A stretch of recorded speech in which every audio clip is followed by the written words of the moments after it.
Hi friends, welcome back to Dillu Karishma's kitchen. ఈరోజు మన కిచెన్లో మనం చూడబోయే రెసిపీ ఏంటో తెలుసా ఫ్రెండ్స్?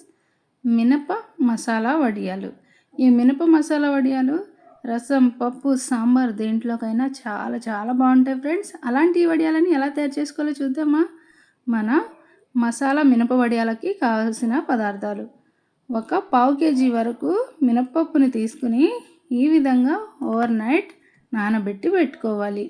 అలాగే ఒక మీడియం సైజ్ ఉల్లిపాయని పీల్ చేసి ఈ విధంగా పెట్టుకోవాలి ఫ్రెండ్స్. అలాగే ఒక 10 వరకు వెల్లుల్లి, చిన్న అల్లం ముక్క, కొన్ని పచ్చిమిర్చిని కూడా ఇందులో వాడదాం. ఇప్పుడు మనం మినప మసాలా వడియాలను తయారు చేసుకోవడం కోసం ముందుగా ఈ విధంగా ఒక స్ట్రైనర్ని ఒక మిక్సింగ్ బౌల్ పైన పెట్టుకుని మన పప్పులో నీళ్ళు అనేవి ఏమీ లేకుండా బాగా చక్కగా ఈ విధంగా స్ట్రైనర్లోకి వేసుకోవాలి. ఇందులో ఎక్స్ట్రా నీళ్ళు అనేవి ఏమీ ఉండకూడదు ఫ్రెండ్స్, నీళ్ళన్నీ తీసేయాలి. అందుకని ఈ విధంగా స్ట్రైనర్లో వేసుకుంటే ఎక్స్ట్రాగా ఉండే నీళ్ళన్నీ కిందకు వచ్చేస్తాయి. కాబట్టి ఈ విధంగా రెడీగా పక్కన పెట్టుకుని ఒక మిక్సీ జార్ని తీసుకుని ఈ విధంగా మిక్సీ జార్లోకి మనం ముందుగా తీసుకున్న ఉల్లిపాయని ఈ విధంగా కట్ చేసి వేసుకోవాలి. అలాగే ఒక 3 వరకు పచ్చిమిర్చిని వేసుకోవాలి. అంటే 2 పచ్చిమిర్చి, ఒక పండిన మిర్చిని నేను వేసుకున్నాను. మీరు పూర్తిగా పచ్చిమిర్చితో చేసుకోవచ్చు. అల్లాన్ని కూడా ఈ విధంగా సన్నగా కట్ చేసుకుని అల్లం, వెల్లుల్లి కూడా ఇందులో వేసుకుని కాస్త కోర్సుగా గ్రైండ్ చేసి ముందుగా తీసుకోవాలి. ఈ విధంగా కాస్త కోర్సుగా గ్రైండ్ చేసి తీసుకున్న తర్వాత మనం ముందుగా నీళ్ళన్నీ వార్చుకోవడానికి పెట్టుకున్నాం కదా పప్పుని ఇందులోకి యాడ్ చేసుకోవాలి. మినప్పప్పుని మొత్తం మినప్పప్పుని కూడా యాడ్ చేసుకుని అవసరమైతే తప్ప నీళ్ళని యాడ్ చేయకుండా బాగా ఫైన్గా గ్రైండ్ చేయాలి. అలాగని పల్చగా అవ్వకూడదు ఫ్రెండ్స్. బ్యాటర్ గట్టిగా ఉండాలి. పలుకు అనేది ఏమీ ఉండకూడదు. అవసరమైతే ఒక 2-3 టేబుల్ స్పూన్లు ఐస్ వాటర్ని యాడ్ చేయాలి. నార్మల్ వాటర్ని యాడ్ చేయకూడదు ఫ్రెండ్స్. ఇలా బాగా ఫైన్గా గ్రైండ్ చేసుకున్న మిశ్రమాన్ని ఒక మిక్సింగ్ బౌల్లోకి యాడ్ చేసుకోవాలి. ఈ విధంగా చూస్తున్నారు కదా ఎంత ఫైన్గా ఉందో. అలాగని పిండి అనేది పల్చగా అవ్వలేదు కదా, గట్టిగానే ఉంది కదా, అలా గ్రైండ్ చేసుకోవాలి ఆపుకుంటూ. ఇప్పుడు ఇందులోకి ఒక పావు టీ స్పూన్ అంత ఇంగువని, అలాగే రుచికి తగ్గట్లుగా ఉప్పును కూడా చూసి వేసుకోవాలి. ఎక్కువగా యాడ్ చేసేయకూడదు ఫ్రెండ్స్. ఆరేటప్పటికి ఉప్పు అనేది ఎక్కువైపోతుంది కాబట్టి చూసి యాడ్ చేసుకోవాలి. ఇలా రెండింటిని యాడ్ చేసుకొని బాగా కాస్త నీట్ చేసి తీసుకోవాలి. ఇలా ఒక 5 నిమిషాల పాటు చేత్తో అయినా విస్కర్తో అయినా చక్కగా కాస్త లైట్గా ఇది అయ్యేలాగా ఈ విధంగా బాగా చేత్తో విస్క్ చేసుకోవాలి. ఇలా చేసుకున్నాక ఒక బౌల్లోకి వాటర్ తీసుకుని అందులో మనం రెడీ చేసుకున్న పిండిని ఈ విధంగా వేసుకోవాలి. చూస్తున్నారా, వేసిన వెంటనే పైకి తేలింది కదా. ఇలా వస్తే మన పిండి రైట్ కన్సిస్టెన్సీలో ఉన్నట్టు, వడియాలకు పర్ఫెక్ట్ పిండి అనేది రెడీ అయినట్లు ఫ్రెండ్స్.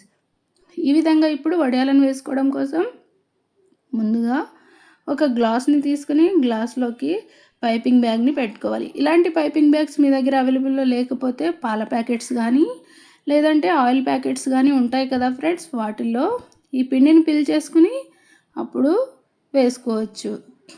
ఈ విధంగా చక్కగా పైపింగ్ బ్యాగ్లోకి పిండి మొత్తం ఫిల్ చేసుకున్నాక పైన కాస్త క్లోజ్ చేసుకోవాలి. ఈ విధంగా పైన చిన్న స్వీట్ ప్యాకెట్ రబ్బర్స్ ఉంటాయి కదా ఫ్రెండ్స్, దాంతో కానీ లేదైనా ఏదో క్లిప్తో కానీ క్లోజ్ చేసుకోవచ్చు. ఈ విధంగా క్లోజ్ చేసుకుని ఇప్పుడు నేనైతే డైరెక్ట్గా ప్లేట్లలోకి పెట్టేస్తున్నాను ఫ్రెండ్స్. వడియాలు అనేవి క్లాత్ పైన పెట్టడం లేదు. ఈ విధంగా ఇలా కాస్త చిన్నగా కట్ చేసుకోవాలి. కాస్త పెద్దగా పెట్టుకున్నా పర్వాలేదు, కాస్త మీడియం సైజులో పెట్టుకున్నా పర్వాలేదు. ప్లేట్స్కి కాస్త ఆయిల్ అనేది గ్రీస్ చేసుకుని ఈ విధంగా చిన్న వడియాల మాదిరిగా పెట్టుకోవాలి. నేను కాస్త చిన్న సైజులోనే పెడుతున్నాను ఫ్రెండ్స్. ఈ విధంగా మొత్తం అన్ని ప్లేట్స్లోకి పెట్టేసుకుని తీసుకుందాం. నేను తీసుకున్న క్వాంటిటీకి నేను ఒక 4 ప్లేట్ల వరకు నాకు వచ్చాయి ఫ్రెండ్స్. ఇలా నేను ప్లేట్లలోనే పెట్టేసుకున్నాను. వీటిని మాత్రం ఫ్యాన్ కింద ఆరబెట్టుకోకూడదు ఫ్రెండ్స్. ఖచ్చితంగా బాగా తగిలే ఎండ ప్లేస్లోనే పెట్టాలి.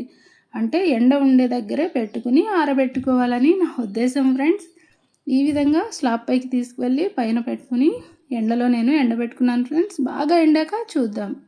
చూస్తున్నారు కదా, బాగా ఒక్క రోజంతా నేను చక్కగా ఎండబెట్టుకున్నాను ఫ్రెండ్స్. ఈ విధంగా ఎండబెట్టుకుంటే బాగా ఎండిపోయి ఈ విధంగా మనం చేత్తో తీసినప్పటికీ అవే వచ్చేస్తాయి ఫ్రెండ్స్. ఎందుకంటే ఆయిల్ గ్రీస్ చేసాం కదా.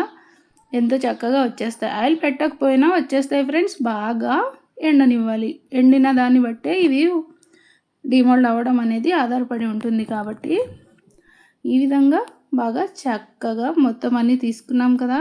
చూస్తున్నారా, ప్లేట్స్కి కూడా ఏమి అంటుకోకుండా వచ్చాయి కదా.